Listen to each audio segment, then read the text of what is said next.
Hi, my name is Dr. Arjun Khalsa, and I'm going today be showing you how to cook basmati rice. In Asian cultures, they use basmati rice in most of their dishes, and it's starting to get more popular in America. And one of the things I like to do in my practice is really talk to people about food as medicine. People find it really hard to cook healthy meals at home because we're all so busy. Easy things we can do are simple grains, steamed vegetables, and some kind of protein. And so what I do a lot of times actually first thing in the morning is when I take time to make my food actually for lunch and dinner. So one of the things I like to do is make rice. Rice is very simple. You can make a quick pot of beans with it. You can steam vegetables and have that with your rice. And because rice is very easy to make, it's one of the first things I wanted to teach everyone how to do. So with cooking basmati rice, it's a 2-to-1 ratio. So 1 cup of rice to 2 cups of water. And I always encourage people, if you can, use good, clean, filtered water. The water from your tap has all kinds of chemicals that they've used at the sewage treatment plant.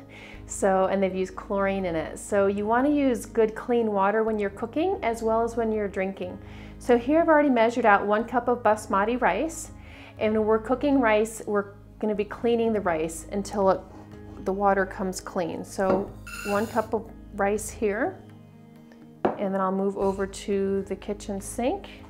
And because I don't have that much clean water in my filter, I am going to use the tap water for cleaning the rice. So I'm going to my sink, and what I'll be doing is just running the water and running my fingers through it to just kind of break up any dirt or sediment that's on the rice, and I'll swish it around. I'll do this about 3 times. And if you want to, you can use a strainer. I just use my fingers and just loosely strain it. And I catch any rice particles that come out. And like I said, it usually takes me about 3 times to clean the water completely. Once the water starts going clear, that's when I know that all the sediment has been washed away and I can stop. And the great thing about rice is that even if you make too much for dinner, you can heat it up in the morning for a hot breakfast. You can add some almond milk, goat milk, soy milk. So now it's pretty clear now. So I'm happy with that. I'm going to stop with that. And I'm going to drain that out one more time. So now I'll be pouring in my 2 cups of water and turning my flame on to high. And now I'm just waiting for it to boil, and I'll show you what that looks like when we get there. I'm going to add a little bit of olive oil just for taste.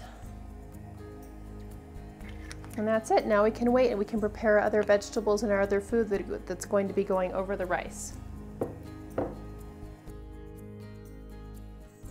So now the water level is at or a little bit below the level of the rice, and there's these little holes in here. So at this point I'll turn it on to low, and then I'll cover it. And then I'm going to set the timer for 13 minutes. And depending on your altitude, we're at high altitude here, so depending on where you are, you can kind of play around with it. Some people it's 11 minutes. If you're on the East Coast, it might be about 11 minutes. So play around with it, but you'll know it's 11 to 13 minutes. The rice will be nice and soft, and you'll be able to smell it. It has this really great smell.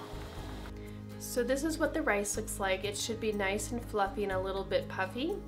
So once you're done with the rice, you can eat it plain. You can add olive oil. We have Bragg's liquid amino acids we use on ours a lot. We do steamed vegetables. We bake tofu and put that on top.